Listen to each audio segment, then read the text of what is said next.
ఓం శ్రీ సాయిరామ్. మహాపరిపూర్ణ అవతారి భగవాన్ శ్రీ సత్యసాయిబాబా వారి దివ్య పాదారవిందములకు శిరస్సు వంచి ప్రణమిల్లుతూ,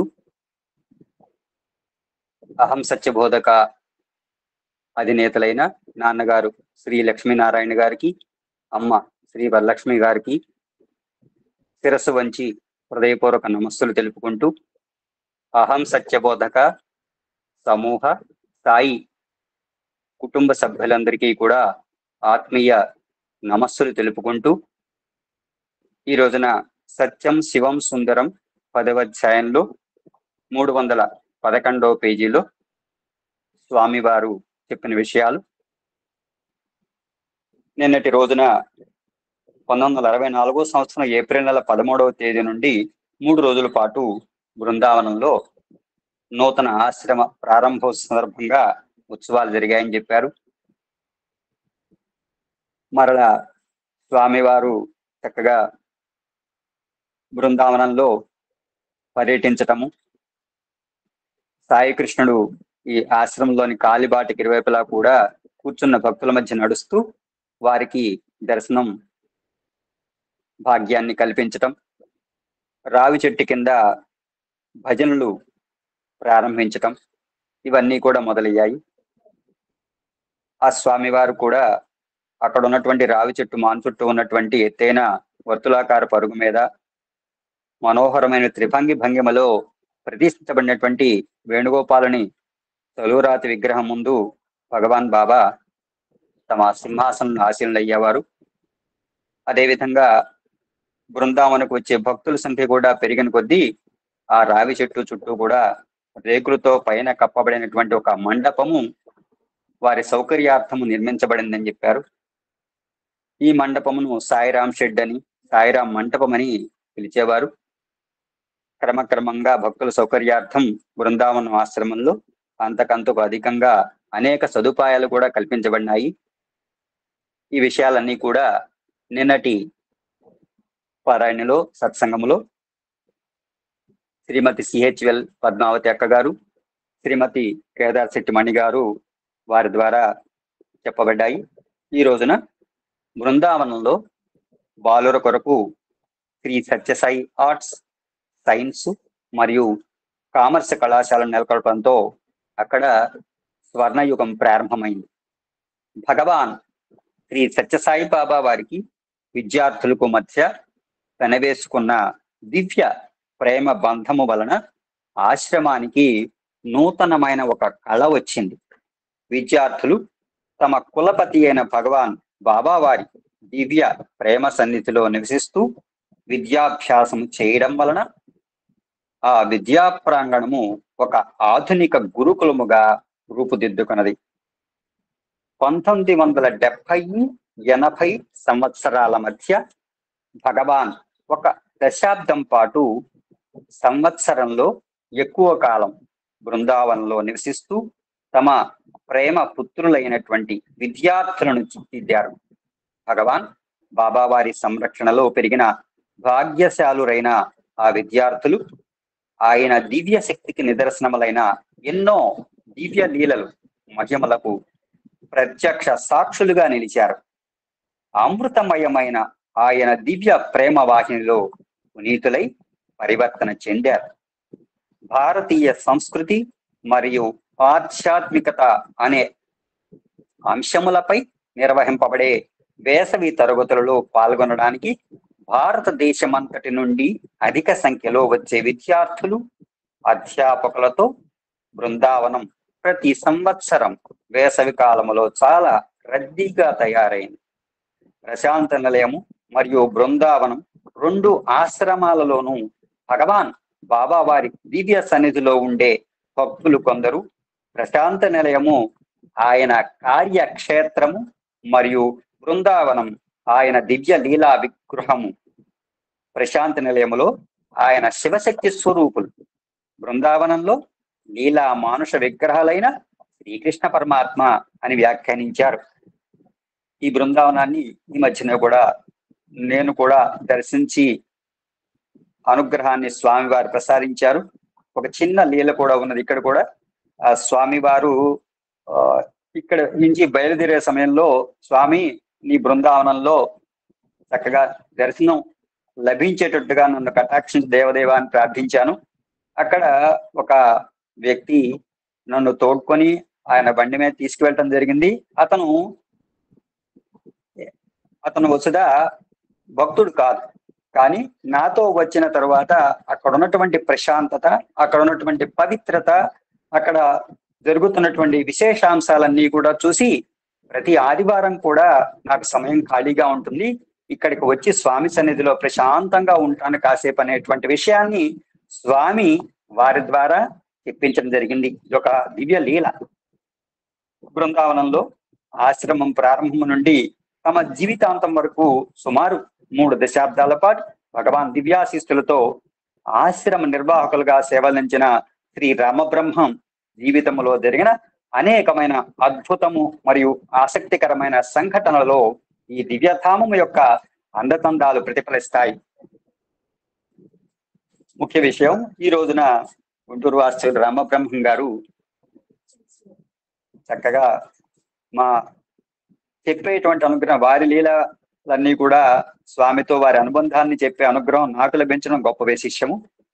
ఈ ఆశ్రమ నిర్వహణలో అతి చిన్న విషయాలను కూడా దృష్టిలో ఉంచుకుని వాటిని ఏ విధంగా నిర్వర్తించాలో, ఆశ్రమం యొక్క పవిత్ర వాతావరణాన్ని ఎలా కాపాడాలో అనే విషయముల గురించి భగవాన్ శ్రీ సత్యసాయి బాబా వారు శ్రీ రామబ్రహ్మంకు 900కు పైగా ఉత్తరాలను ప్రశాంతి నిలయము మరియు ఇతర ప్రాంతముల నుండి వ్రాశారంటే భగవాన్ హృదయంలో బృందావన ఆశ్రమానికి ఎంతటి ప్రాధాన్యత ఉన్నదో మనకు తెలుస్తుంది.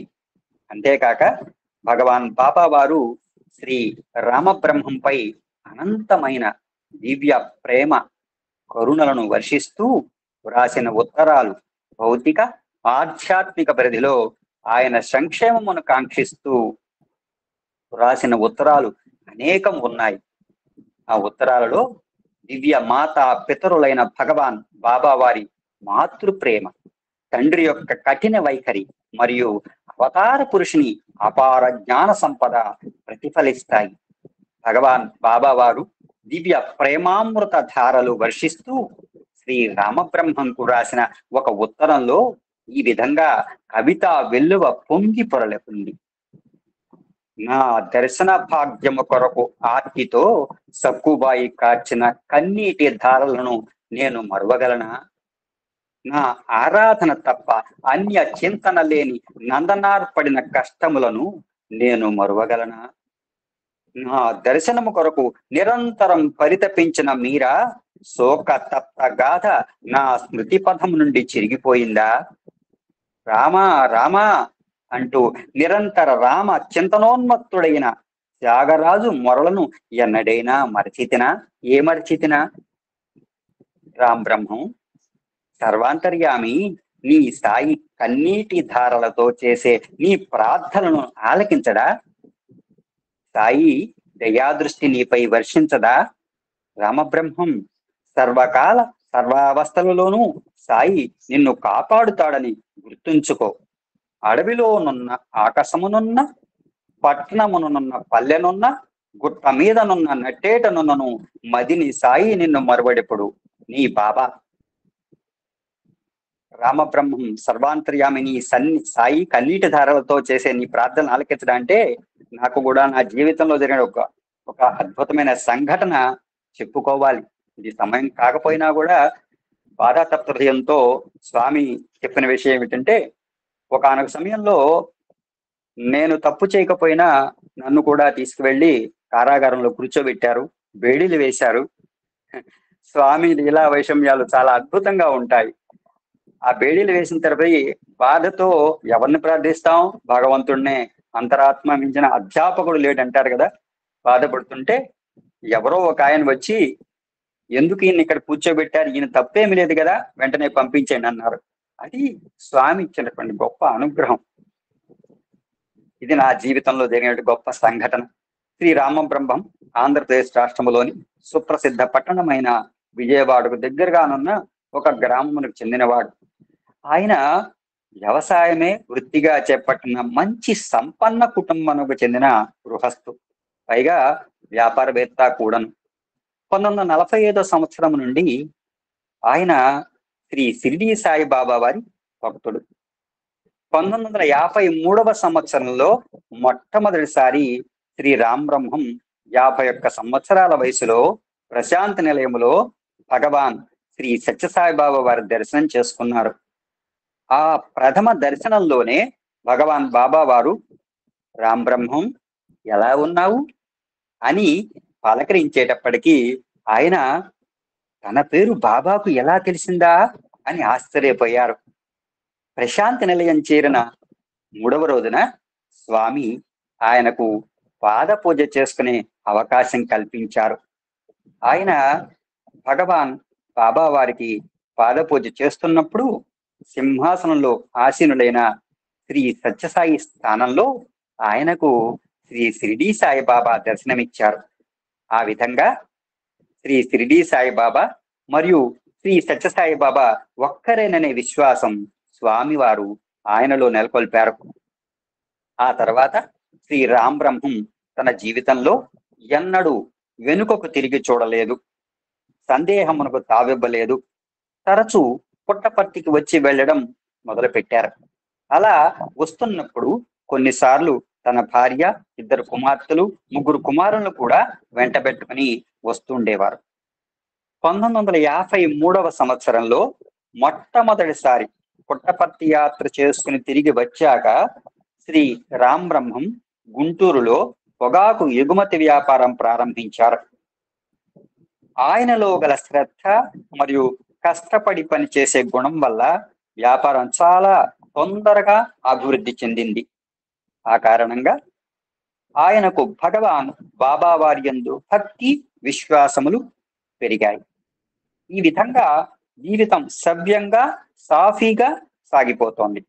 కానీ ఇంతలో 1955 సంవత్సరం నుండి ఆయనకు కష్టాలు ప్రారంభమయ్యాయి. ఇదంతా తనకు మానసిక స్థైర్యమును చేకూర్చి ఉత్తర కాలంలో తనను బృందావనంలో అత్యుత్తమైన సేవా సాధకునిగా తీర్చిదిద్దే భగవాన్ బాబా వారి శిక్షణలో ఒక భాగమేనని శ్రీ రామ్ బ్రహ్మం తర్వాత గ్రహించారు. ఇక్కడ భగవంతుడు భక్తుడికి రాసినటువంటి ఒక చిన్న ఆశీర్వాద సమాచారం ఇచ్చారు స్వామివారు. అది కూడా మననం చేసుకుందాం. రామ్ బ్రహ్మం అందుకో ఆశీర్వాదములు. మేము 30వ తేదీ 9 గంటలకు వేలాది బొంబాయి భక్తుల భజనలతో, జయ జయ ధ్వనులతో గరుడ వాహనం ఎక్కి 3000 మైళ్ళు 3 గంటల్లో చేరితిమి.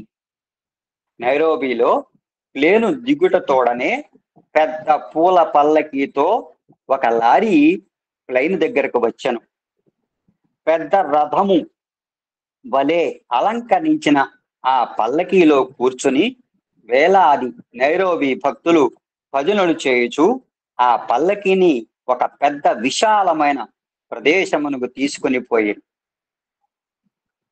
దారి పూర్తి మంగళ హారతులు, పూలు చల్టములో మధ్య మధ్య స్వాగతపు పందిళ్ళు ఈ రీతిగా అలంకరించి, అసలు మన ఇండియాలో కల్లా ఇట్టి ఆనందమే ఎక్కడ ఎవరు చేసి వరగరు. చాలా వైభవముగా అక్కడ చేరగానే జన సముద్రము వల్లనే కనిపించను. అక్కడ చేరిన వారిలో పెద్ద పెద్ద అధికారులు, మినిస్టర్సు,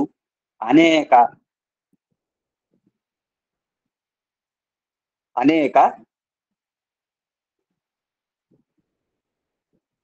వాయిద్యములతో భజనలు చేయుచు, నృత్యములు చేయుచుండా ఏదేవ గౌరాంగదులు జ్ఞాపకం వచ్చారు.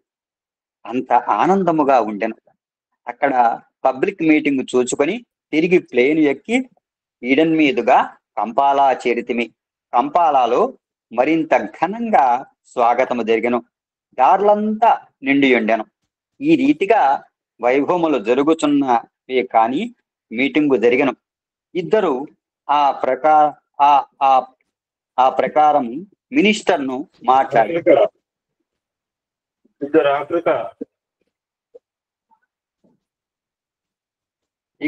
ఇద్దరు ఆఫ్రికా మినిస్టర్స్ మాట్లాడిరి. ఆనందముగా జరిగినది. రేపు బయలుదేరి పేరాన్కు పోతున్నాము. అక్కడ ప్రధాన సత్యసాయి సేవా కేంద్రమును ఒకటి ప్రారంభించుచున్నారు. దానిని ప్రారంభించి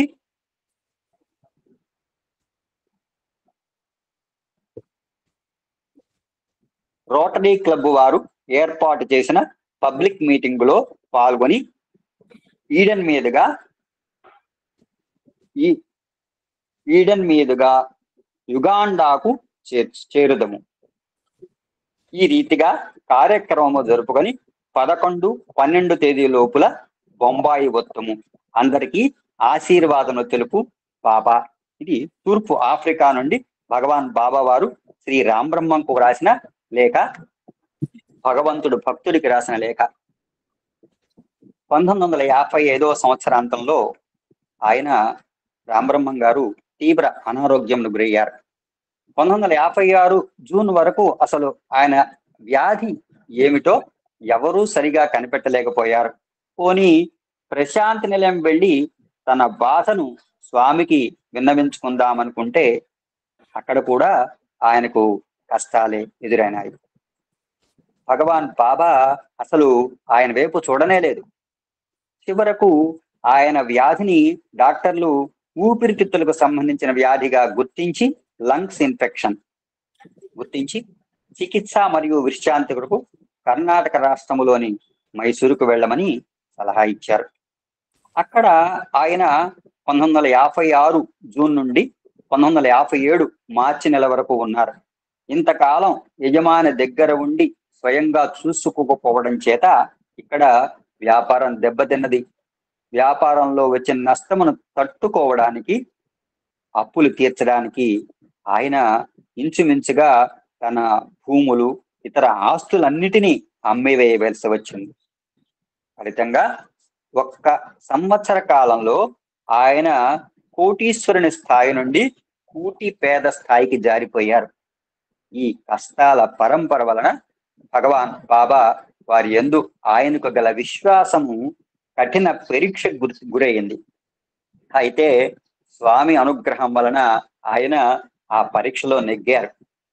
ఆయన అదృష్టం కొద్దీ ఆయన బంధువులు, స్నేహితులు అందరూ ఆయనను విడిచిపెట్టి వెళ్ళిపోయినప్పటికీ భగవాన్ బాబా వారు మాత్రం ఆయనకు అండగా నిలిచి అపారమైన ప్రేమను వర్షించారు. భగవంతునికి భక్తునికి మధ్య ప్రేమ బంధము మరింత దృఢతరమైంది. ఆ తర్వాత 5 సంవత్సరాల పాటు శ్రీ రామబ్రహ్మం యొక్క అంతరాత్మ అనేక కఠిన పరీక్షలకు, కోతలకు గురై తానపట్టిన వజ్రంలా తయారైంది. భగవత్ సాన్నిధ్యం కొరకు అంతకంతకు అధికంగా తపన పడసాగింది. చివరకు ఆయన జీవితంలో పదనిర్దేశం చేసే ఆ దివ్యక్షణం 1963వ సంవత్సరంలో వచ్చింది. ఆ సమయంలో ఆయన తన చిన్న కుమార్తెకు వివాహము చేసే ఉద్దేశంతో అందుకు స్వామి దివ్యాశీస్సులు అర్థించడానికి స్వామి వద్దకు వెళ్ళారు. ఆమెకు కళ్యాణ ఘడియలు ఇంకా రాలేదు గాని శ్రీ రామబ్రహ్మ యొక్క అంతరాత్మ భగవంతునితో పవిత్ర బంధమును ఏర్పరచుకునే శుభముహూర్తం ఆసన్నమైంది. భగవాన్ బాబా సరి అయిన సమయంలో తానే ఆమెకు వివాహం నిశ్చయించి దగ్గరుండి జరిపిస్తానని మాట ఇస్తూ శ్రీ రామబ్రహ్మను ఆయన భార్య, కుమార్తెతో కలిసి బృందావనంకు వచ్చి స్థిరపడి అక్కడి ఆశ్రమంలో మేనేజర్గా పనిచేయమని ఆదేశించారు. అనేక జన్మల తప ఫలితంగా అనుగ్రహింపబడిన ఆ అవకాశమును భగవాన్ కానుకగా శ్రీ రామబ్రహ్మం స్వీకరించారు. అశాశ్వతం, అనిత్యము అయిన ఈ లౌకిక ప్రపంచములో శాశ్వతమైన పరమాత్మ తత్వము కొరకు తాను కొనసాగించే అన్వేషణ ఇన్నాళ్లకు ఫలించిందని ఆయన సంతోషించారు. ఇక్కడ ఒక చిన్న సంఘటన కూడా చెప్పుకోవాలి మనం. సత్యం శివం సుందరం ఈ పుస్తకాలు మా దగ్గర లేవు. ఎలాగూ ఏంటి స్వామి ఎక్కడొక్కడ తెప్పించు అని చెప్పి మేము, నా భార్య నేను కూడా ప్రార్థించాం. ఆ ప్రార్థనలు మన్నించినటువంటి స్వామి అంజాద్ బాషా అనే వ్యక్తితో ఈ యొక్క సత్యం శివం సుందరం పుస్తకాలు పంపించారు. ఎంత అదృష్టం అండి! ఒక్కసారి కోరుకుంటే స్వామి ఇన్ని అనుగ్రహాలు ఇస్తున్నారు. అటువంటి స్థితి భగవంతుడు మనకిచ్చిన గొప్ప అవకాశము. వీరి జీవితంలో కూడా ఆ విధంగా జరుగుతున్నాయి. నాకు దాన్ని కూడా అన్వయం చేసుకోవడం జరిగింది. బృందావనంలో 4 సంవత్సరాల పాటు శ్రీ రామబ్రహ్మంతో కలిసి పనిచేసే అవకాశం నాకు లభించింది. ఆ సమయంలో ఆయనకు భగవాన్ బాబా వారి యందు గల అచంచల భక్తి విశ్వాసములు చూచి అటువంటి మహోన్నత ఆదర్శమూర్తితో కలిసి పనిచేసే భాగ్యం లభించినందుకు నేనెంతో ఆనందించాను. వయసులో తనకంటే చిన్నవారైన తన తోటి ఉద్యోగుల పట్ల శ్రీ రామబ్రహ్మం ఎంతో ఉదారంగా వ్యవహరిస్తూ తన సలహా కోరినప్పుడల్లా అందిస్తూ ఉండేవారు. భగవాన్ బాబా వారితో తాను పొందిన అనుభవాలను కూడా ఆ సలహాకు జోడించి ఉదాహరణలుగా వివరించేవారు. తన సలహా కోరి వచ్చే ఎవరికైనా ఆయన చెప్పే మొట్టమొదటి విషయం, ఇక్కడ నీవు ఉద్యోగం చేయడానికి వచ్చానని ఎన్నడూ భావించకు. ఈ ఆశ్రమాన్ని నీ స్వంత ఆస్తిగా భావించి అంకిత భావంతో దీనిని కాపాడుకో. రెండవ సలహా, నీ స్వంత విషయాలను గురించి భగవాన్ బాబా వారిని ఎప్పుడూ అడగకు. నీ స్వంతానికి ఎప్పుడూ ఏదీ అడగకు. నీవు ఆయన పని చేస్తే ఆయన నీ పని చేస్తారు. నీ అవసరాలన్నీ తీరుస్తారు. నీవు అడగకుండానే భగవాన్ నీకు రావలసిన దానికంటే ఎక్కువే ఇస్తారు. ఇక మూడవ సలహా, భగవాన్ ఆదేశాలను తూచా తప్పకుండా పాటించు. ఈ విషయంలో నీకు ఎట్టి స్వతంత్రము లేదు. ఆయన ఆజ్ఞలను అనుసరించడమే నీ కర్తవ్యము. నీ తర్కము, తెలివితేటలు నీ అనుకూలములను అనుసరించి భగవాన్ ఆజ్ఞలకు వ్యాఖ్యానము చెప్పడానికి ప్రయత్నించకు.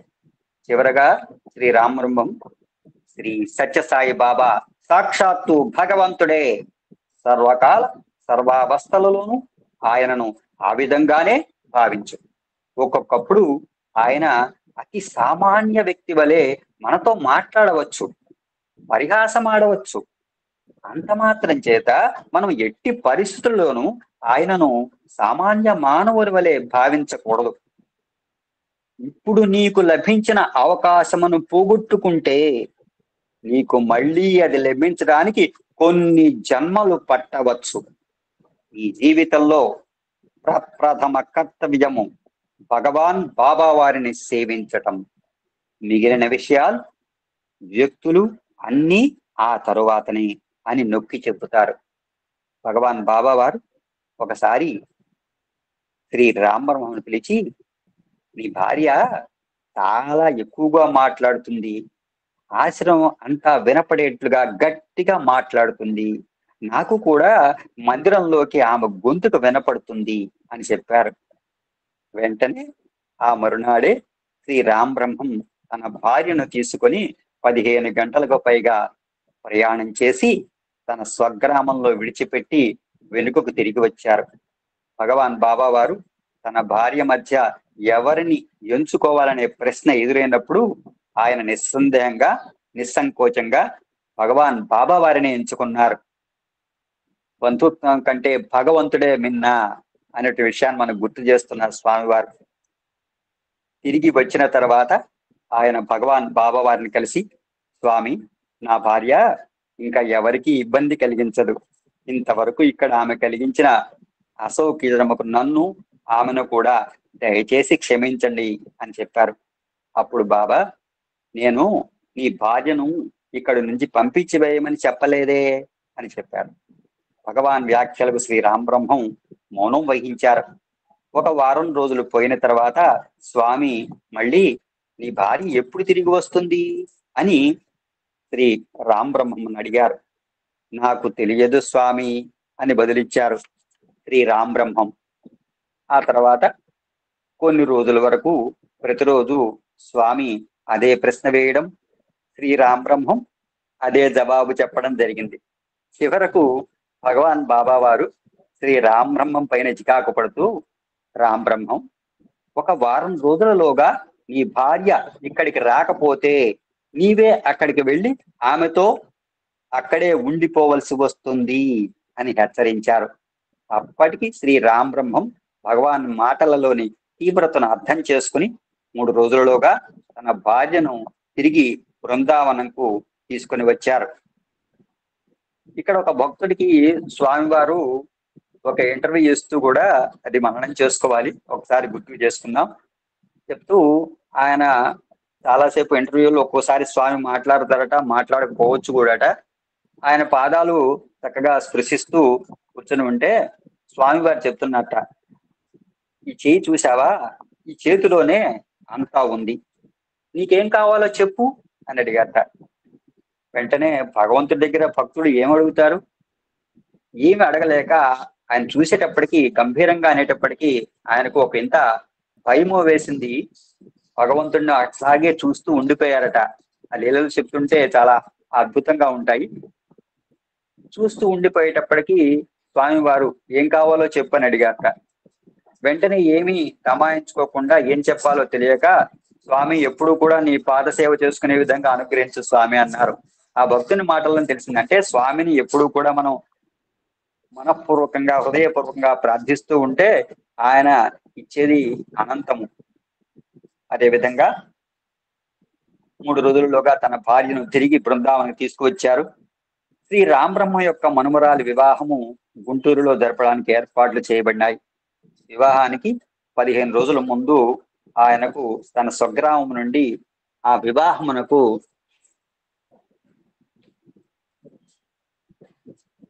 వచ్చి దగ్గరుండి శుభకార్యం జరిపించవలసిందని ఆహ్వానం అందింది.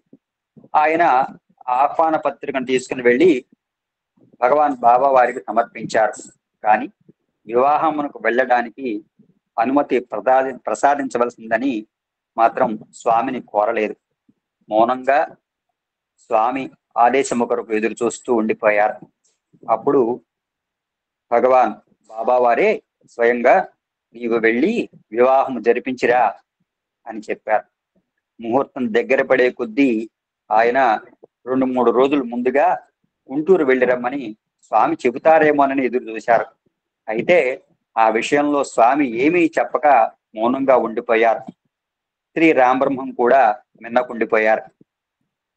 వివాహం జరిగిపోయిన మరునాడు భగవాన్ బాబా శ్రీ రామబ్రహ్మంను పిలిచి, రామబ్రహ్మం, నీవు పెళ్లికి ఎందుకు వెళ్ళలేదు అని అడిగారు. శ్రీ రామబ్రహ్మం తనకేమీ పట్టనట్టు చాలా యథాలాపంగా, స్వామి, నేను అక్కడికి వెళ్ళడం మీకు ఇష్టం లేదేమో అనుకున్నాను, లేకపోతే మీరు తప్పక నన్ను వెళ్ళమని చెబుతారు కదా అని బదిలిచ్చారు. శ్రీ రామబ్రహ్మం యొక్క స్వామి భక్తికి విధేయతకు భగవాన్ బాబా వారు పరమానంద భరితులై, గుడ్ బాయ్, ఇదే నిజమైన భక్తుని లక్షణం అని మెచ్చుకున్నారు. అప్పటికి శ్రీ రామబ్రహ్మం వయస్సు 75 సంవత్సరాలు. శ్రీ రామబ్రహ్మంకు మనస వాచ కర్మణ భగవాన్ బాబా వారిని తృప్తిపరచడం తప్పించి మరేది పరిగణలోకి రాదు. నిజంగా ఆయన అత్యున్నత శ్రేణికి చెందిన భక్తుడు. ఇక్కడ రాపేసేవుడు.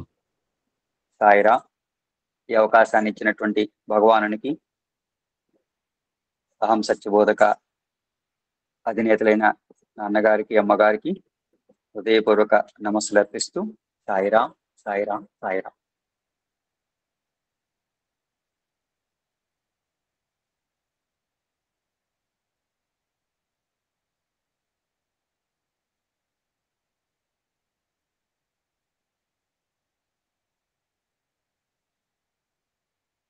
వాళ్ళ చెప్పిందంటే నాకేం తెలియదని నాకు ఇప్పుడు అర్థమైందండి. Wondered a lot. అతను నొక్కి ఒక్కని చెప్పాల్సిందే మాట. నేను మిమ్మల్ని అడుగుతున్నాను, ఏ కొడుకన్నా ఒక తండ్రికి 900 ఉత్తరాలు రాశారు పూర్వకాలం వాళ్ళు. ఈ కాలం అంటే ఉత్తరాలు అంటే తెలుస్తా ఉంది ఎవడు కూడా. పోస్ట్ కార్డ్ అంటే తెలియదు. నా తరం కంటే ముందు వాళ్ళు కొంచెం 70 సంవత్సరాలు ఉన్నాడు ఎవడన్నా, 75 years లో ఉన్నాడు. మీరు మీ తండ్రి కానీ మీకు ఒక 900 ఉత్తరాలు రాశారండి ఎవరన్నా? నేను ఆశ్చర్యపోయాను ఇందాక చెప్తుంటే. రామబ్రహ్మానికి 900 letters రాశారంటే ఆలోచించండి, హౌ ఇట్ ఈజ్ పాసిబుల్ అసలు? ఈ పాసిబిలిటీ ఇదే మీకేం అనిపించట్లేదేమో. అనిపిస్తే తెలుస్తుంది, అనిపించకపోతే నేనేం చెప్తా? లేదు సార్, ఎవరు రాయలేదు. ఏంటి అది రాసేది? ఏంటి రాయాలి? ఏం రాస్తాం మనం? రాసాం సార్.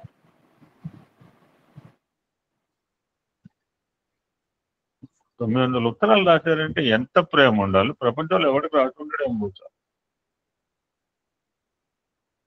వాళ్ళ అన్నకు ఒక లెటర్ రాసి ఉంటాడు ఎప్పుడో ఒకసారి, లాంగ్ బ్యాక్. అది కూడా వాళ్ళ అన్నకి ఐ ఓపెన్ కానప్పుడు. ఇంకా వైట్ ఫీల్డ్ అంటే మేము ఒక 3-4 సార్లు వెళ్ళి ఉంటుంది, కానీ 3-4 times. Sir Bala Vikas gurus conference అయింది, ఎవరైనా ఇక్కడ ఉంటే తెలుస్తుంది అటెండ్ అయిన వాళ్ళకి. ఎలంబెక్ all India Bal Vikas conference. Wonder ఏంటంటే ఈ రోజు నేను పుట్టపర్తి నుంచి ఇంటికి పోయింటిని, మా అమ్మాయి అప్పుడు చదువుతుంది అక్కడ. ఇంటికి పోయేటప్పుడు నాకు లెటర్ వచ్చింది, యూఆర్ సెలెక్టెడ్. నాకు 4 రోజుల క్రితం ఒక విషయం తెలిస్తే పోదామా వద్దా అని తటపడాయిస్తుంది శరీరం. పొమ్మని చెప్పట్లేదు, ఇదివరకు పరిగెత్తాం జర్నీస్ అంటే. మరి కుంభమేళ యాత్ర ఇప్పుడు కూడా ఒక ఇన్విటేషన్ వచ్చింది, పోదామా వద్దా అని ఆలోచిస్తున్నాం. తటపడాయిస్తాం. ఈ రోజుల్లోగా ఏసీ టికెట్ చేస్తావారా? ఫ్లైట్ కూడా కావాలంటే చేస్తారు, కానీ ఎప్పుడు ఫ్లైట్ ఎక్కాలి.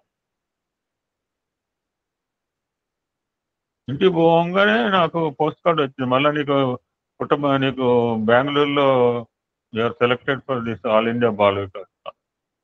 మళ్ళీ పరిగెత్తాం వెంటనే. మళ్ళీ ఎట్లా పరిగెత్తాను? తాపత్రయం అనమాట.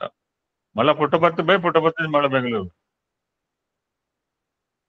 నిన్న కనుక స్వామి వాళ్ళ కన్నతల్లి, ఎంతైనా శరీరం అమ్మాయి అయినా ఉంటుంది కదా,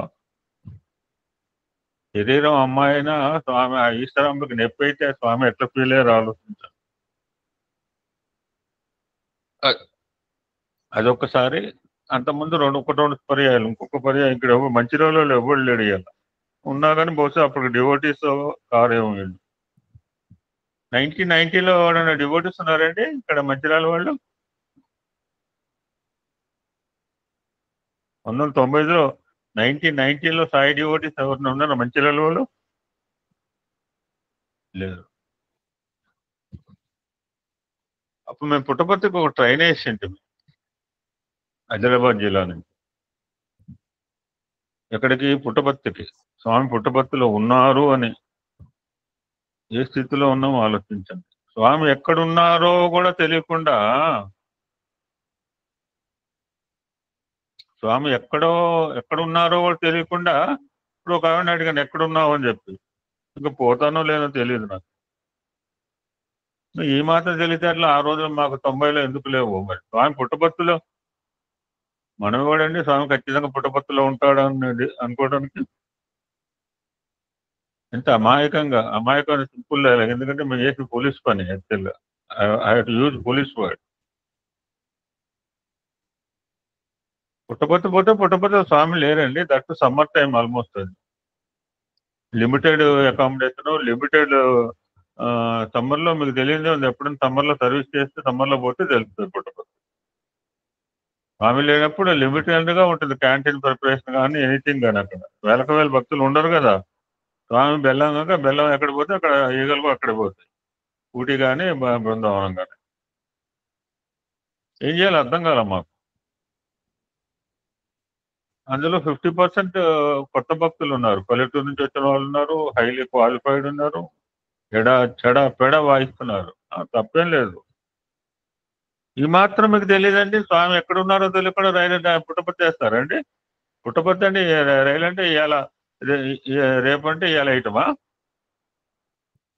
programme more than we design for more than 2 hours, 2 months. రేపు నెక్స్ట్ మంత్ రథయాత్ర అని ఇప్పటికే మొదలుపెట్టినాం. 2 months బిఫోర్ చేసిన యాక్టివిటీకి స్వామి పుట్టపర్తిలో ఉన్నారో కూడా తెలుసుకోలేకుండా మేము పుట్టపర్తి పోయించామండి. బస్సులు లేవు ధర్మవరం దిగేటప్పటికి. ఎందుకంటే స్వామి లేనప్పుడు బస్సులు ఏముంటే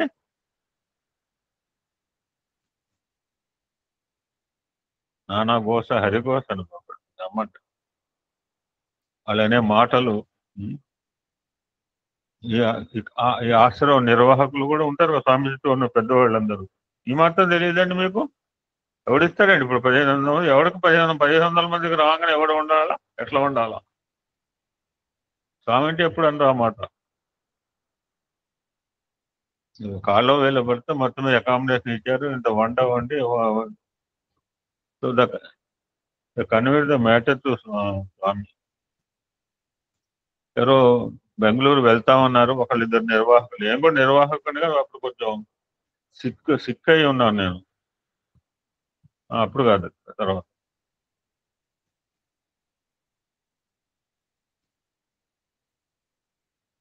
సో స్వామి అప్పుడు మమతా బెనర్జీ గారు railway minister. So Dharmavaram is one zone of railway zone, and Whitefield is another zone. So we have taken permission up to Dharmavaram. So ఇప్పుడు జోన్ దాటాలి అంటే సెంట్రల్ నుంచి రావాలి కమాండ్. స్వామి మరి అంటే ఎప్పటికప్పుడు ఏం మాట్లాడారేమో. Swami made take approval to move the train from Dharmavaram to Whitefield. ఇందాక ఇతను వైట్ఫీల్డ్ అన్నాడు. వైట్ఫీల్డ్ రైల్వే స్టేషన్ పక్కనే ఆశ్రమం ఉంటుంది. ఇప్పుడు కూడా అలానే ఉంది. మారిందో నాకు తెలియదు. ఏమన్నా మారిందా? వీడు చెప్పాలా. లలిత సుబ్రహ్మణ్యం బెంగళూరు వాళ్ళు కూడా. వైట్ఫీల్డ్ పక్కనే స్వామి ఆశ్రమం కదమ్మా. అవును సార్, అవును. ఎవరు పోలేదేమో బెంగళూరు. పోకపోతే మాట్లాడిపోతే పోలేదేమో, నాకేం చేస్తుంది. అట్లనే ఉంది స్వామి, ఏమి మార్పు లేదు. ఓకే, మేము వెళ్ళొచ్చాం సాయిరా. మాకు సూపర్ స్పెషాలిటీ హాస్పిటల్లో మా పాపకి రెండో అమ్మాయికి హార్ట్ ఆపరేషన్ కూడా. పరసాది ఈవిడితో మాట్లాడి డేట్ తీసుకోవాలి. ఓకే అమ్మా, తర్వాత మాట్లాడదాం. సాయిరామ్, నేను 15 ఏళ్ళు బృందావన సేవలుగా చేశానండి. వెరీ గుడ్, మంచిది. ఓకే, సరే. మళ్ళీ రైలు పోవాలంటే పర్మిషన్ అయితే బాగానే ఉంది. డబ్బులు ఎవరు కట్టాలా? 700-750 రూపాయలు ఆ రోజుల్లో 90s లెక్క కట్టి అందరు ఇచ్చారు. పల్లెటూరు వాళ్ళు అందరు ఉన్నారు. ఇప్పుడు అక్కడి నుంచి కావాలంటే 5 లక్షలు కట్టమన్నారు. ఎవరు కట్టాలి 5 లక్షలు? ఇప్పుడంటే 50 లక్షలు 5 కోట్లు లెక్కలేదు జనాలకి. అవి ఎవరు కట్టాలి 5 లక్షలు? పూవిలకి అప్పటికప్పుడు. అప్పుడు ఉంటారు కదా మా పెద్దవాళ్ళు ఉన్నారు రైల్లో కూడా, బిగ్ షాట్స్ ఉన్నారు. వాళ్ళంతా ముందుకు వచ్చి మేము 5 లక్షలు ఇస్తాం, తర్వాత రైలు వసూలు చేసుకుందాం లేదు రిటర్న్ జర్నీలో అని ప్లాన్తో. So deposit 5 lakhs for the train. So that మళ్ళా ఎక్కడికి పోవాలి? వైట్ఫీల్డ్. ఈ 1500 మందికి అక్కడ అకామిడేషన్ అంత పెద్ద అకామిడేషన్ అని లేదు అక్కడ. పుట్టపర్తి అంటే అమ్మగారి ఇల్లు, బెంగళూరు ఒక ఇల్లు, కొడైకెనాల్ ఇంకొక ఇల్లు. లిమిటేషన్ అనమాట. అమ్మగారి ఇంట్లో అన్నీ ఉంటాయి. అక్కడ 1500 మందికి అకామిడేషన్ ఎక్కడ ఇవ్వాలి? ఎక్కడ జాగా కూడా లేదు వైట్ఫీల్డ్లో. So they told that you please stay in the railway compartment it self.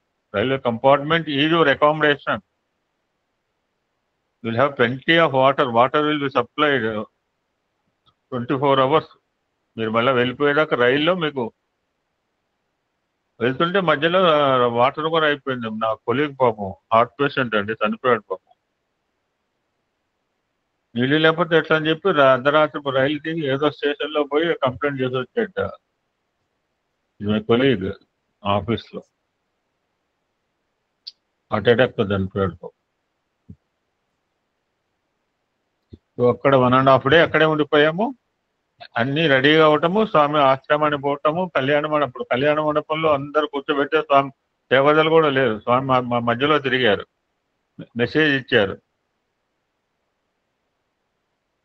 Mancherial వసంతం లేదేమో. ఓకే. కొంతమందికి నామకరణం చేయటం, అక్షరాభ్యాసం చేయటం, ఉంగరాలు ఇవ్వటం. సార్ ఉన్నాను సార్. రాజగోపాల్కి రింగ్ ఇచ్చారు. రాజగోపాల్ తెలుసా నీకు? మంచిర్యాల తెలుసు సార్. రావట్లేదు ఆయన. వస్తున్నారు. ఓకే. ఆయన రాజగోపాల్కి రింగ్ ఇచ్చారు. ఏం చేస్తావంటే ఎల్ఐసి అన్నాడు. సెక్యూరిటీ లేని లైఫ్ కి ఇన్సూరెన్స్ చేస్తున్నావు అని చెప్పి అతనికి ఇచ్చాడు. నాగరాజ్ అని ఒక ఇంజనీర్ ఉంటాడు, నల్లి అని. నువ్వు ఎప్పుడైనా నువ్వు ఇండియన్ కల్చర్ పోయినప్పుడు వాళ్ళు ప్రత్యక్షం అవుతుంటారు ఎక్కడ ఉన్నా. నాగరాజు, నలిని కాలనీలో పరిచయం అయ్యారు సార్. మంచిది. ఎక్కడ అవుతాడు. ఆ పిల్లగాడికి అక్షరాభ్యాసం చేశారు, పెద్దవాడికి. ఆ తమ్ముడు మంగళహారతి పక్కన బోనంగాడు ఉంటాడు. సార్ మంగళహారతి ఇప్పుడు క్లియర్ చూపించుకోరు పాదశాలని. ఆ స్వామి పక్కన మంగళహారతి అప్పుడు బచ్చగాళ్ళు ఉంటారు, చిన్న చిన్న బచ్చగాళ్ళు. ఆ బోనంగాడు వాడు రెండో కొడుకు. పెద్దవాడికి తెలివితేటలతో వచ్చింది. వాడిని చూసి రెండో వాడికి ఇచ్చారు. వీడు కృష్ణుడు టైప్ అనమాట. వాళ్ళ అమ్మ కాళ్ళకి తాడుబెట్టి కట్టేసి మంచాన్ని కట్టేసేది. ఆగడు వాడు, రెండో వాడు, చిన్నవాడు.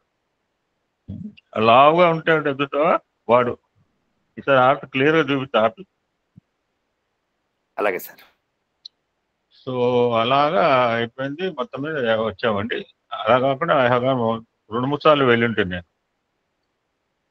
ఒకసారి ఏంటంటే మేము, మా అమ్మాయి ఎగ్జామ్ రాసింది, అప్పుడు సెలక్షన్ కాలేదు, మా మేడం రాలేదు. అప్పుడు ఒకళ్ళు బోర్డే ఎక్కువ, దానికి ఎవరు ఎస్కాట్ లేదు. ఏదో ఉన్న డ్రెస్ పిచ్చి కొత్త డ్రెస్ కూడా కుట్టించాల. ఉన్న వైట్ డ్రెస్ లో స్కూల్లో ఆల్ఫాన్స్.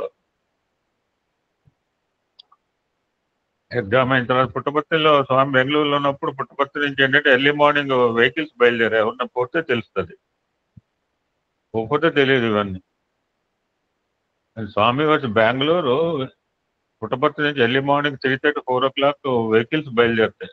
మెటాక జీపులు, కార్లు బయలుదేరి స్వామి దర్శనం 2 రకాలు అనమాట. Dropping and up and down 2 ఉంటాయి అన్నమాట. ఉదయం సాయంత్రం దర్శనం అయితే రాత్రి మళ్ళీ పుట్టపర్తి తీసుకొస్తారు. అలా పోయేటప్పుడు స్వామి ఫుల్ ప్యాక్డ్ ఉంది. మేము చుబ్బర్లో కూర్చున్నాం. ఆ సాయి రమేష్ ఎడ్జిలో కూర్చున్నాం. స్వామి స్ట్రైట్ మా దగ్గరకు వచ్చాను. మా చిన్నపిల్ల పాపం ఏమి అప్పుడు 6.5 years. ఎవట్లా నిద్ర లేపడం అంతా నా స్వార్థం అనిపించింది కూడా. అక్కడి నుంచి మేము ఇంటికి చేరేలోగా got the appointment letter, seat వచ్చింది, కన్ఫర్మేషన్ వచ్చింది. మేము విజయవాడ వెళ్ళాము. అక్కడి నుంచి మళ్ళీ ఆమె కొత్త రామకృష్ణాపూర్ చేరుకునేటప్పటికి got the letter from Puttaparthi selected. అది వైట్ ఫీల్డ్ అండి. అద్భుతమైన మందిరం సాయి రమేష్. అప్పుడు కూడా మేము వెళ్ళిన తర్వాత చాలా రెనోవేషన్ అయింది. మేము ఫస్ట్ దానికి 3వ సారి 4వ సారి వెళ్ళి చాలా తేడా కూడా ఉంది. Now will see this the last episode for this month. ఇక నేను మాట్లాడేది లేదు, మీరు వినేది లేదు. తప్పు. స్వామిని బాబాను దర్శించిన యోగుల్లో ఇంకొక మహనీయుని గురించి తెలుసుకునే ప్రయత్నం చేద్దాం.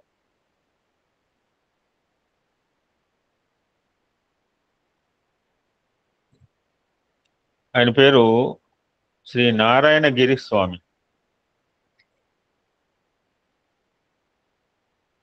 ఈయన మధ్యప్రదేశ్ నివాసి.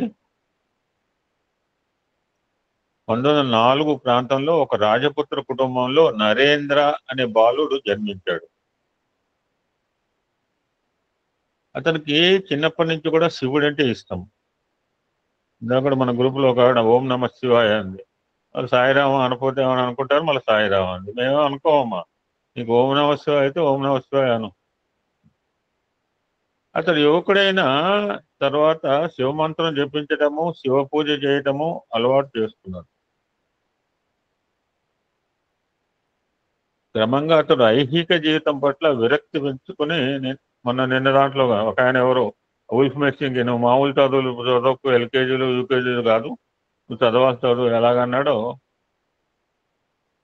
ఈ పిల్లగాడికి ఐహిక జీవితం పట్ల విరక్తి పెంచుకున్నాడు.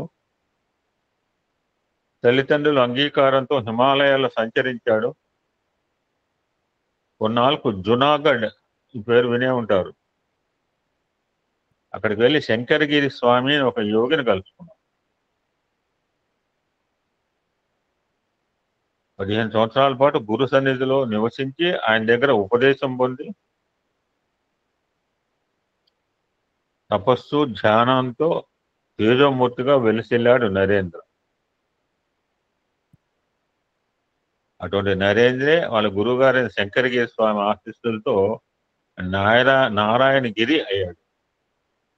నరేంద్రుడు ఎలాగా ఏమయ్యాడు? ఇంకొక మనకు తెలిసిన నరేంద్రుడు ఒక ఆయన ఉన్నాడు. ఆయన ఏమయ్యాడు?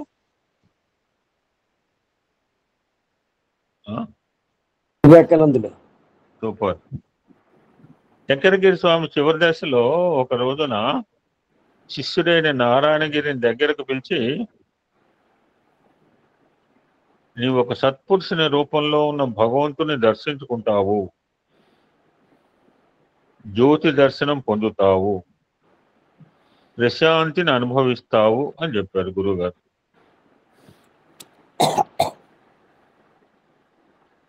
ఎప్పుడో వస్తా అని చెప్పాట రాముడు.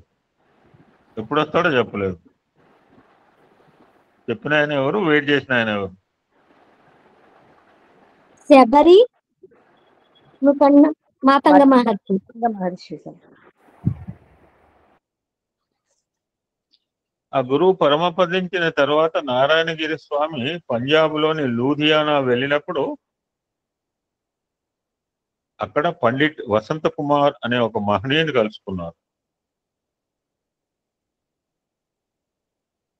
ఆయన ఈ నారాయణగిరి స్వామితో, నీవు భగవంతుని కోసం, మనశ్శాంతి కోసం అక్కడ ఇక్కడ తిరగవద్దు. భగవంతు సత్యసాయి బాబా రూపంలో ప్రశాంతి నిలయంలో ఉన్నారు. ఆయన శాంత స్వరూపుడు, ఆయన వైభవం అనంతం. వెళ్ళి ఆయన దర్శనం చేసుకో అని చెప్పాడు ఆయన ఆ మహనీయుడు పండిట్ వసంత కుమార్. అని చెప్పాలన్నా ధైర్యం ఉండాలి. దేవుడు ఎక్కడున్నాడు? నాతో వస్తే దేవుడిని చూపిస్తాను అన్నాను. ఒక 600 మంది మీటింగ్లు, డాక్టర్లు, పారామెడికల్ స్టాఫ్ అంత పరేషాన్ అయిపోతాను. వీడేవటో బాబు వస్తే నాతో వస్తే దేవుడిని మీరెవరు చూపిస్తారా? దేవుడితోనే వస్తాం మీ దగ్గరికి.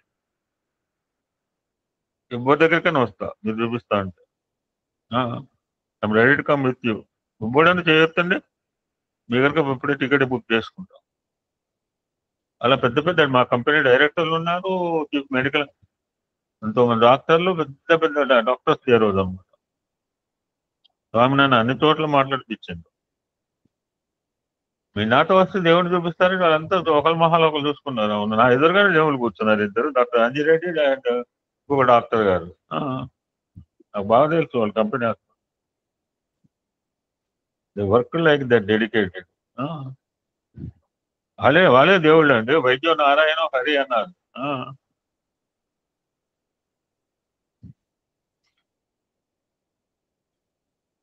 నారాయణగిరి ఆయనతో భగవంతుడు మానవ రూపంలో ఎలా అవతరిస్తాడు, హౌ ఇట్ ఈజ్ పాసిబుల్, మళ్ళాంటి వాడు అనమాట ఈ నారాయణగిరి. నారాయణగిరి పేరు మారినా కానీ ఇంకా డౌట్ పోలేదు అనమాట అని వాదించారు. ఆ గురువు శిష్యుని ప్రశ్నలకి చక్కని సమాధానాలు చెప్పాడు. వాదన డాష్ డాష్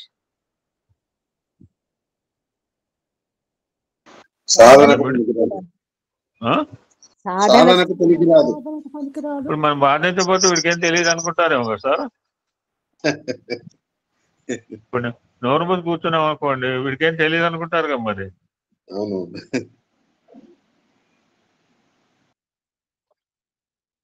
సరే, నారాయణగిరి స్వామి ప్రశాంతి నిలయానికి బయలుదేరుతూ అన్ని కండిషన్లే కదా, ఇట్లా 1,00,000 కండిషన్లు పెట్టి వచ్చిన వాళ్ళు ఉన్నారు స్వామి దగ్గర. మనం చాలా మంది చదువుకున్నాం. వీడి గురించి ఆయన అక్కడ చేయాలి పాపం. వీడు ఏదో అనుకుంటే వీడి గురించి ఆయన బాబా గారు అది చేయాలి. బాబా నాకు శివుడుగా దర్శనం ఇచ్చినట్లయితే, శివమంత్రాన్ని ఉపదేశించినట్లయితే ఆయన నేను భగవంతుగా నమ్ముతాను అని నిశ్చయించుకున్నాడు.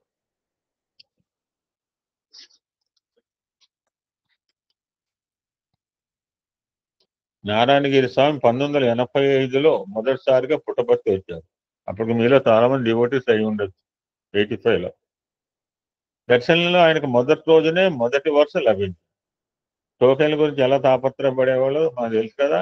90 ప్రాంతంలో భగవాన్ బాబా మందస్మిత వదనార విందులై దర్శనం ఇవ్వడానికి వచ్చారు. బాబా అందరికీ కాషాయ వస్త్రంతో ఒత్తైన జుట్టుతో కనిపించగా, నారాయణగిరికి మాత్రం బాబా సాక్షాత్ పరమశివుడిగా దివ్య దర్శనం ప్రసాదించారు. ఆ దర్శనానికైనా అప్రతిభులయ్యారు. ఇది సాంస్క్రిట్ వర్డ్ ఇది. అంటే మధ్య మైండ్ బ్లాక్ అయిందేమో.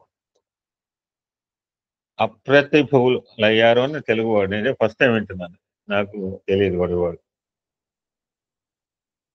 అంటే అస్టానిస్డ్. స్వామి తన దగ్గర నుంచి అవతలకు వెళ్ళిన తర్వాతనే నారాయణగిరి ఆ ఆనంద పారస్యం నుంచి బయటపడ్డాడు. బాబా తన దగ్గరికి వచ్చినప్పుడు పాద నమస్కారం చేసుకోలేకపోయానే, ఏం తప్పు చేశానా అని బాధపడుతుండగా ముందుకు వెళ్ళిన బాబా వెంటనే వెనుదిరిగి వచ్చి అంగే కుచ్చెలు కొంచెం పైకి పట్టి పాద నమస్కారం చేసుకోమన్నారు. బాబా పాదములు స్పృశించగానే బాబా పాదాలు స్పర్శ అయిన వాళ్ళకి తెలుస్తుంది. డైరెక్ట్గా కావచ్చు, స్వప్నంలో అయినా తెలుస్తుంది. బాబా పాదములు స్పృశించగానే ఒక దివ్యమైన ఆనందపు కాంతి తరంగం తనలోకి ప్రవేశించినట్లు అనిపించింది.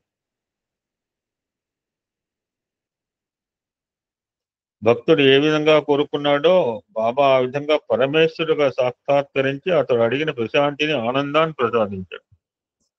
అందుకని మన షిరిడి సాయిలో ఒక పాట ఉంటుందన్నమాట. వినాయకుడు అంటే వినాయకుడు, దత్తాత్రేయ దత్తాయుడు, సాయి శరణం బాబా శరణం శరణం అని అద్భుతమైన కీర్తన. ఎవరికైనా వస్తే పాడండి, ట్రై చేయండి. జస్ట్ టైం తీసుకోండి, ఒక 5 నిమిషాలు, నో ప్రాబ్లం. నారాయణగిరి గురువు శంకరగిరి స్వామి చెప్పినట్టు నీవు ఒక సత్పురుషుని రూపంలోనూ భగవంతుడు దర్శించుకుంటావు అన్న మాటలు యథార్థం అయింది ఆ రోజుకి. బాబా దివ్య ప్రేమ ఆకర్షణ వల్ల నారాయణగిరి 1986లో మరలా పుట్టపర్తి వచ్చారు. దర్శన సమయంలో బాబా సరాసరి ఆయన ఎదుట వచ్చి నిలబడి పాద నమస్కారం చేసుకో అంటూ ఎప్పుడు వెళ్తున్నావు అన్నారు.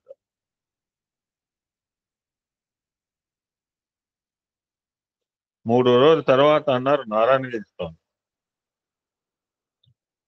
సాయంత్రం కలుసుకుందాం అన్నట్టు బాబా. అంటే ఆ రోజు సాయంత్రం బాబా నారాయణగిరికి ఇంటర్వ్యూ ఇచ్చారు.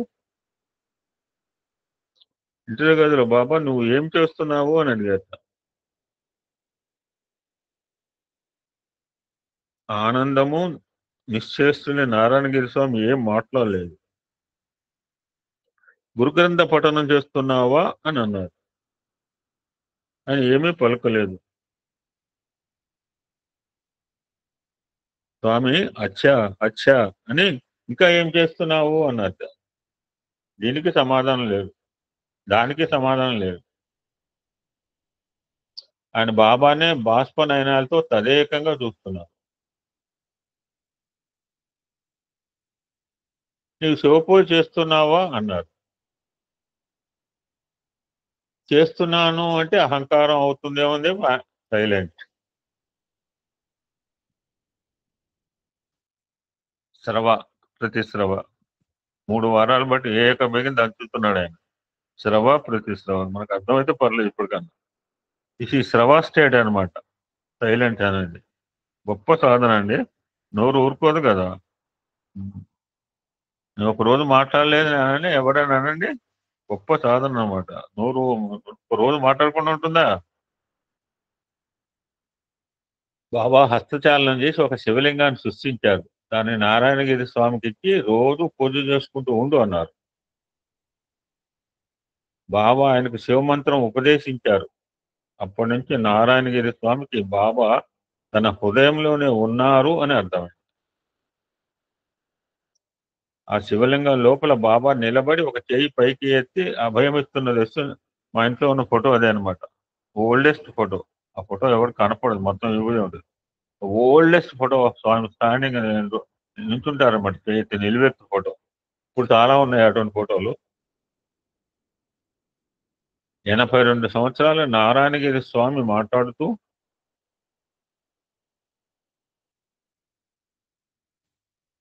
నేను బాబా దర్శనం పొందిన తర్వాత బాబా నాలోకి ప్రవేశించినట్లయి నేను ఆధ్యాత్మికతలో మునిగిపోయాను. లోకంలో బాబా తప్ప వేరే ఇంకా ఏమీ లేదు అనే ఒక నిశ్చలమైన స్థితికి వచ్చాను. ఇప్పుడు ఎటువంటి ఒడిదుడుకులు లేని ప్రశాంతి నాలో ఏర్పడిపోయింది.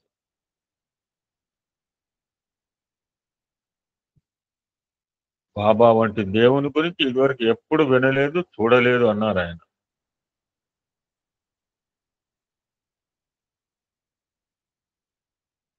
ఇక్కడ ఇంకొక ఆయన ప్రస్తావన చేస్తూ కంప్లీట్ చేస్తున్నారు. ది లైట్స్ ఆఫ్ లైట్స్ రచయితలు సాయి సరాజ్ మూర్తి ఇద్దరు బాబా గురించి ఇంకా ఏమైనా చెప్తారా అని వారిని అడిగారు. వీళ్ళ పేరు నాకు తెలియదండి. సాయి సరాజు మూర్తిట. సో అద్భుతాల్లోకి వెళ్ళి అద్భుతము. అటువంటి నిరాకార నిర్గుణ స్రవ స్టేట్ లో ఉన్న స్వామి. స్రవ అంటే ఎవరికి తెలుస్తుంది? ఏం తెలియదు. ప్రతి స్రవ అంటే ఓంకారం. అటువంటి అద్భుతాల్లోకి వెళ్ళి అద్భుతము. సృష్టికర్త స్వయంగా మానవాకారం ధరించి, నేను ఎవరు మొన్న కూడా అనుకున్నాం. అంతకుముందు మనకు కూడా తెలుసు, జేసస్గా రావటం కాదు, జేసస్ పంపిన ఆయన వస్తాడు. అలాగే బుద్ధుడు రావటం కాదు, బుద్ధుని పంపిన ఆయన వచ్చాడు. మనం ఎంతసేపు జీసస్ గురించే విన్నాం. ఇప్పుడు మన మధ్య అర్థంగా ఎవరు బుద్ధుడి గురించి చెప్పాడు. అటువంటి సృష్టికర్త స్వయంగా మానవాకారం ధరించి ఈ ప్రపంచం కోసం అంతులేని దివ్య ప్రేమతో ఈ భూమి మీదకి రావటం అన్నారు నారాయణ గీత. అంటే ఇంకేమైనా చెప్తారా? పెద్ద గొప్ప గ్రంథ రచయితలు అడిగితే దానికి ఆన్సర్ ఇదన్నమాట.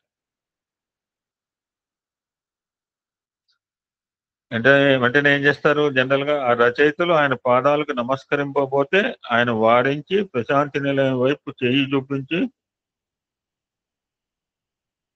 ఈశ్వరుడు అక్కడ ఉన్నాడు అన్నారు ఆ మహానుభావుడు.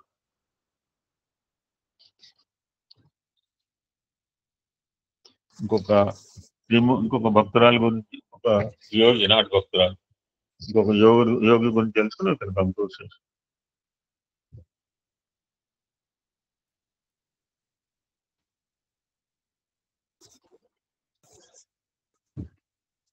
గోదావరి మాత.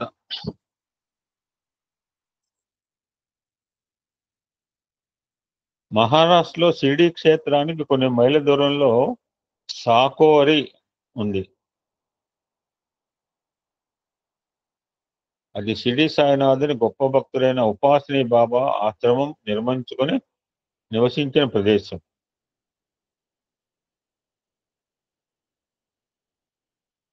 సాకోరిలో ఉపాసిని బాబా మొట్టమొదటిసారిగా కన్యలచే యజ్ఞయాగాది క్రతువులు చేయించిన కారణంగా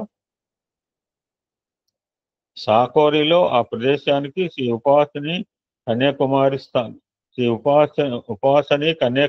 స్థాన్ అని పేరు వచ్చింది. ఆ ఆశ్రమాన్ని ప్రస్తుతం ఉపాసని బాబా వారి శిష్యురాలు తపోమూర్తి అయిన గోదావరి మాత అనే యోగిని నిర్వహిస్తున్నారు.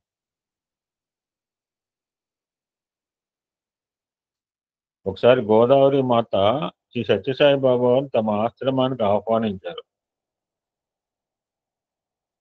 బాబా ఆశ్రమానికి వెళ్ళినప్పుడు ఆశ్రమ వాసులు కలిగిన ఆనందం చెప్పనలవి కాదు.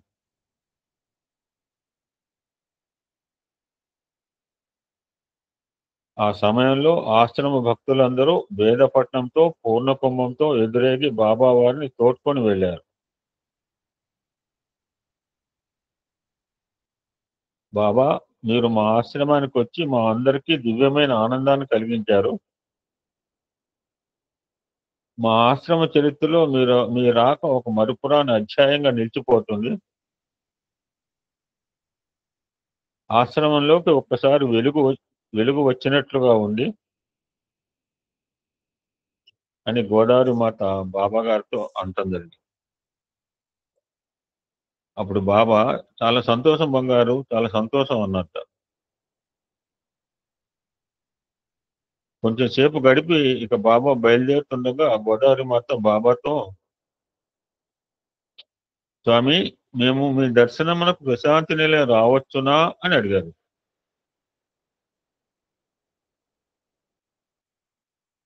స్వామి చెప్పిన సమాధానం చూడండి.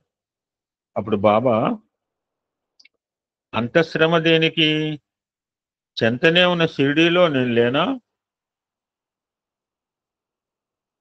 నాటి షిరిడి నేటి పత్తి రెండు నా నివాస గృహాలే. మీరు ఇక్కడే నన్ను దర్శించుకోవచ్చు అని పలికారు స్వామి బాబా. చివరగా ఆ మాట విని వారందరూ ఎంతో ఆనందపడి, బాబా తాను షిరిడి సాయి అవతారమని స్వయంగా ఎంత అందంగా చెప్పారు అని ఆ ఆశ్రమ వాసులంతా బాబా వారి మాటల్ని మరీ తలుచుకొని పరమానంద అనుభూతిని పొందటం జరిగింది అంటున్నారు. ఓం తర్వాత చాలా పెద్దది ఉందండి, అందులో అది తెలిసిందే మనకి. ఓం శాంతి శాంతి శాంతి. సమస్త లోకా సుఖినో భవంతు. లోకా సమస్త సుఖినో భవంతు. ఓం శాంతి శాంతి శాంతి.